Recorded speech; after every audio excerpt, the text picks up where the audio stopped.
ตายิ่งพาหวันไหวผู้หญิงอะไรฉันน่ารักจริงๆยามเธอเดินผ่านไปที่ใดมันโลกสดใส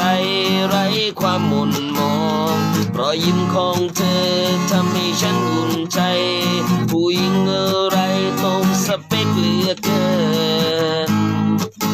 แก้มขาวปากแดง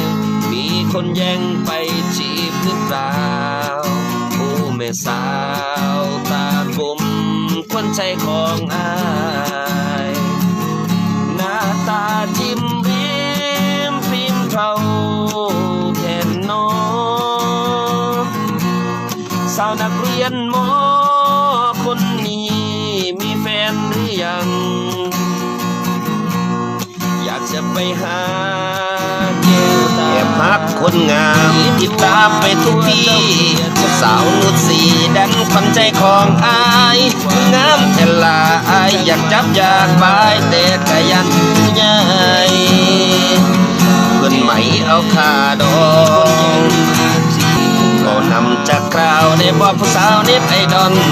ยังหนาละอ่อนใส่ผู้ติดตามคักลายไอ้ครีเอเตอร์มือใหม่นี่อยากอายแต่บ่อาจห้ามใจหากน้องหลายก็ยังว่าอยากถูกไปหาแต่วาสนาอายบ่ถึงได้แต่แนมเบิ่งเจ้าเต้นบนเวที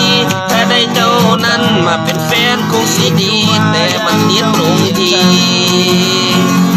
ไอ้นี่เกิดมาจนมวนสาวนุชสีแดนขวัญใจของอายจะกล่อมหัวใจให้สักมุมได้บ่ให้บ่าวอำนาจคนนี้ไปนั่งรอสิบอกแม่กาพ่อไปสู่ขอมาแต่งงานเลยแต่งเพลงนี้ให้คนที่รู้ความในว่าไอ้มีใจ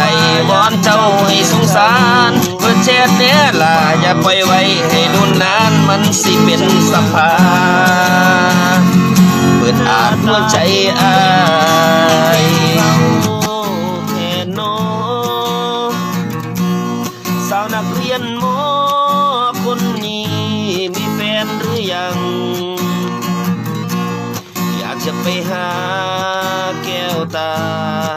ติดอยู่ว่ายันเจ้าเกลียดชังผู้บ่าวที่มีความหลังคือจังมักอายผู้บ่าวที่มีความหลังที่ยังรักเธอพักคนงามติดตามไปทุกที่ผู้สาวนุชสีดันขวัญใจของอายงามแต่ละอายอยากจับอยากบายแต่กะยันใหญ่เพื่อนไหมเอาค่าดอง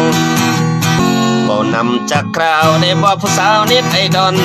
ยังหนาละอ่อนแต่ผู้ติดตามคักลายไอ้ครีเอเตอร์มือใหม่นี่อยากอายแต่บ่อาจห้ามใจหากน้องหลายก็ยังว่า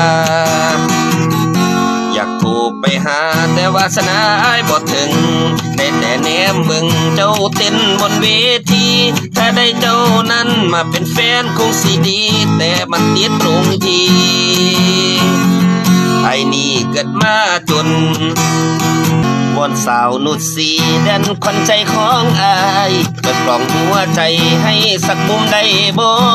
ให้บ่าวอำนาจคนนี้ไปนั่งรอสิบอกแม่กาพ่อไปสู่ขอมาแต่งงานเลยแต่งเพลงนี้ให้คนที่รู้ความในว่าไอ้มีใจวอนเจ้าให้สงสารเพื่อแชทเนี้ยล่ะอย่าปล่อยไว้ให้ดุนนานมันสิเป็นสภาเปิดอาจหัวใจอาย